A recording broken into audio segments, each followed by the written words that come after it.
You may have heard about the shocking sex abuse lawsuit being leveled at WWE boss Vince McMahon by a former employee. The scandal couldn't come at a worse time as the WWE signed a massive $5 billion deal with Netflix. So much is on the line. Everyone at the WWE has reportedly been told to not say a word. He ruined his life, ruining other people's lives, you know?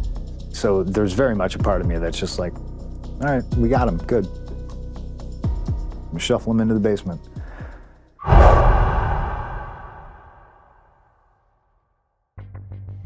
The sex abuse allegations facing Vince McMahon and the WWE, they are filthy, explicit, disturbing enough to bring on major backlash from the wrestling megastars. The latest developments regarding the Vince McMahon allegations: Janel Grant, whose bombshell lawsuit landed a day before McMahon abruptly stepped down as executive chairman of WWE's parent company, TKO Group Holdings, penned a lengthy email to McMahon dated December 24th, 2021, in which she called him my best friend, my love, and my everything. The love-struck letter stands in contrast to the allegations in her explosive lawsuit filed in Connecticut federal court in January, which claimed that McMahon allegedly defecated on Grant's head during a threesome in May of 2020, some 18 months before she wrote the alleged love letter. However, Grant's attorney, Callis, has since stated that McMahon coerced her client to write the love letter and that it's only coming out now because it's being used as an intimidation tactic. Well, we weren't surprised. It was a tactic to intimidate Janel and victim shame her. Meanwhile, a spokesperson for Grant revealed that on December 21st, 3 days before sending the letter, Grant texted McMahon that she had surgery on her pointer finger, saying, "I think I'm tapping out today." In this specific text exchange, which was not included in Grant's lawsuit but alleged as genuine by her spokesperson, McMahon responded, "Damn it, sorry baby," following it with 2 heart emojis. "How will I write your letter?" Grant replied in the text thread. "I can type it and read it, or try to write in a couple of days." Grant then added, "I'm so sorry if I mess this up. I want you to have a nice letter."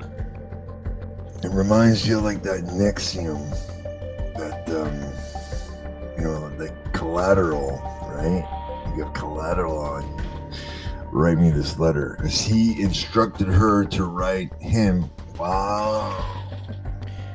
Grant's rambling 2,200-word email was taken from her laptop as part of an investigation on behalf of WWE's board by white shoe law firm Simpson, Thacher & Bartlett, and is expected to appear in court filings as the case progresses.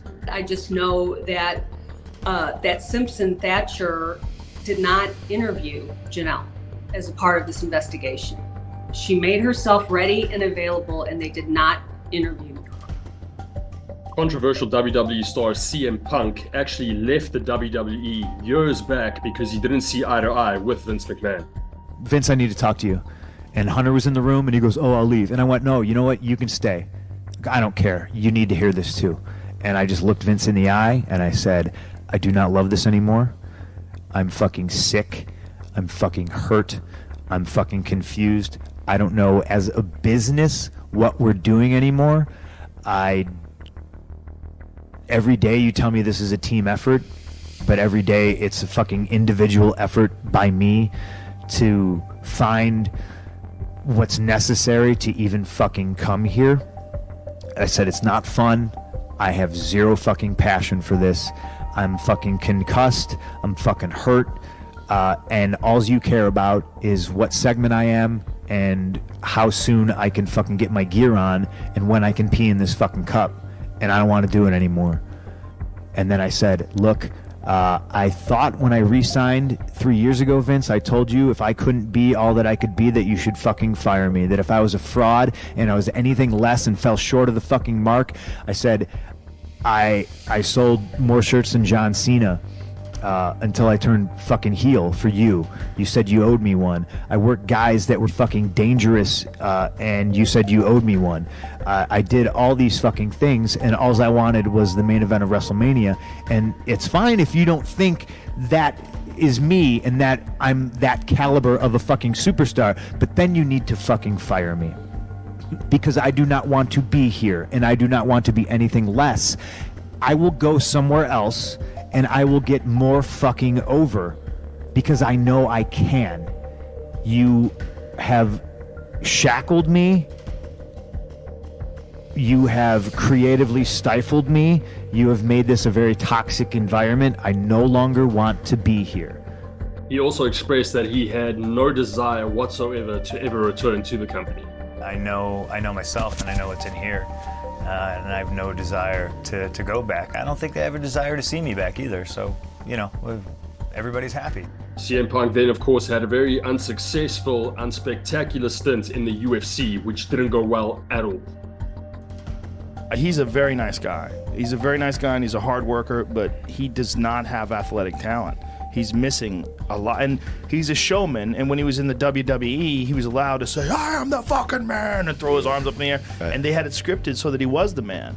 But, you know, when you're in there with a guy like Mike Jackson, who had zero fear of him and just was so casual and just popping him in the face anytime he wanted to. I've been in my fair share of unfortunate scraps outside of an arena and not in front of a TV camera. I've been socked in the face. It sucks.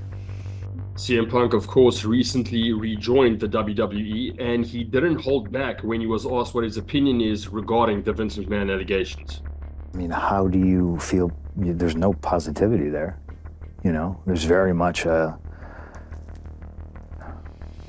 I didn't read all the allegations. I read text messages, and I went, oh, fuck this. Like, what? It's indefensible, you know? And I think, you know, doing this, I'd imagined I was gonna be asked about it, you know? And I think the easiest thing for people to do is to kind of ignore it or avoid it. But man, it's there. And my initial first thing out of my mouth was, I'm kind of shocked at how dumb he was, like writing stuff down and leaving that paper trail, and it's horrific. And I'm not, like, I think at this point, all the energy should be used to somehow, I don't even know if you can make reparations or amends, but there's victims here, you know? So like what CM Punk thinks about Vince and the CM Punk-Vince relationship doesn't fucking mean anything. All that stuff takes a back seat. I'm more concerned about, like, going forward, how do those people survive after suffering all that trauma? My biggest concern, you know? And again, the biggest thing I can draw a comparison to is when Chris Benoit did a murder-suicide, right? I was friends with Chris Benoit. And I don't know if it's just how I process things, but I'm famously, like, on camera weeping, you know, saying goodbye to Chris, because at the time, we didn't know, right? We didn't know he had, you know, murdered his wife and his son. And the week prior, we're in Dothan, Alabama, and I'm traveling with him, and we're on the road, and he grabs me and runs me into the trainer's room, and he points, and his little son is in the corner, and he's taped up his hands, and he's drawn X's on his hands, you know? So, like, coming to terms with, that's my friend, he did this horrible thing. Obviously, fuck him, fuck that. But then, you know, like, I don't have memories of Chris Benoit traveling with me and, you know, murdering people at the gym. Right. So there was never any instances where I'd, you know, be in a room with Vince and he's shitting on somebody or sexually assaulting somebody. You know, it wasn't like Caligula in Rome. We just didn't see it, you know? But there's that part of me that goes, just like Benoit, okay. I can see that. And that's the thing, it's like, I'm sure Jeffrey Dahmer's mother wasn't like, oh, I can see my boy doing that. No, like, people are shocked that their friend or mentor or whatever is responsible for doing these horrible things. But I'm just more of I guess I'm pragmatic, where I just kind of looked and I went, yeah, okay, all right, okay, I can see that. Kind of nutty, you know. Chris is kind of intense. He's quiet, and then you just, you know, you build that in your head, you know. But I mean, it's very, very hard to reconcile. I heard what Becky said, where she, you know, like, because Vince is a father figure to a lot of people. It's like two different people. Okay. She's like a grandfather, you know. Like, I remember telling him that I was pregnant and how good he was to me and how happy he was for me. And you think of that kindness that you felt, and then you have to hear about this other side, and it's horrible. That's horrible. Vince, I think, liked to develop the father relationship, and I think that's why he was always fascinated with me, because I was just like, fuck you, I got a dad. I don't, you know, you're my boss. Like, let's just keep it that way.